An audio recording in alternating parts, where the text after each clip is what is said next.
It is not very easy in the cold night where there is frost and everything. Just to leave the comfortable bed and lovely room and go out and set up the telescope carrying everything with you just to observe a comet, a faint fuzzy. But that is what we astronomers do, and we set up our equipment and start observing the universe. Let's see. Okay, I'm using the Skywatcher Evostar 72 ED to look at the comet ZTF, and it's slightly dimmer than the last night.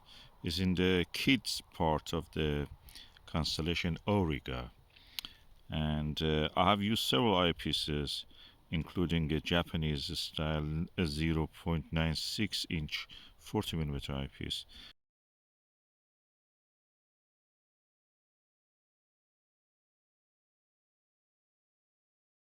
which gave me the whole field of view in one go. A Zeiss Pl-10 times dash 20, 25 degrees 57, 25mm 57 degrees field of view.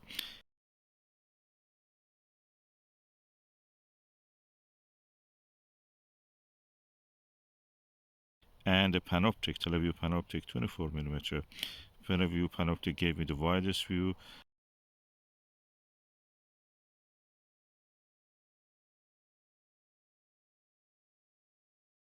Very closely matched by the Zeiss, and in the also the Japanese style 40mm eyepiece. It was really good. I really enjoyed the view through this. Although it was cloudy when I started first, Zeiss was the first and the Japanese style eyepiece. And I'm sharing the result with you because really I'm happy with the result that I achieved. This is a very good capable telescope. I put it on the Dobsonian mount of the Skywatcher Heritage 100p. I wish they would sell it separately. I don't know why they don't do it. This is a commercial opportunity they're missing. And this telescope is really nice and capable. The lens of this telescope is very nice, although I've not cleaned it since I got it, and it is well baffled also. Everything is dark, looking very contrasty and beautiful. I cannot fault this telescope in any way, and it's just what people actually use for astrophotography. It's very good, lightweight and easy to carry around, and you don't need to worry about, the weight or the bulk of it. It's just easy to carry. Just grab it and go, and then come immediately back. You don't need to you don't need to have other concerns. Also, it has some dual Crayford focuser, which is really a nice touch for this such a telescope. I don't have a table, so I just use 3 logs of the Whitebeam wood. I just get it stuck together because I cannot remove it. They had sap and they were very fresh, very smooth surfaces. They're just stuck together. I use it as a table. I use it. This is really nice for putting my telescope. Dobsonian mounts really go well on this. And is in that sense, I'm really lucky. And I use a chair also, comfortably sitting there in the dark, just being me and the telescope and the sky.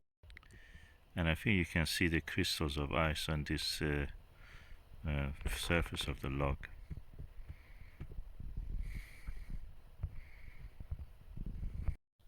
And despite this, and despite the a moon which is really bright, 2 days past the full moon, which is there, I could really make a good observation session. A brief one because I don't want to stay too long, and it's cold, but at the same time very fruitful. I'm following the Comet ZTF almost every night. Probably in the coming nights I will not be able because it will be cloudy. Let's see how it will develop. In a few hours time we will have also some fog. I didn't waste time anymore. I just took a few pictures. I was getting tired and cold and dashed toward the warmth of the home. And now I'm back to the warmth of the home and the room with this lovely wood burner, toasty and warm and so nice and comfortable after having the observation outside. I think this session was very fruitful. It was short, to the point, and very dynamic. I just dashed out and dashed in. That's it. End of the story. And thank you.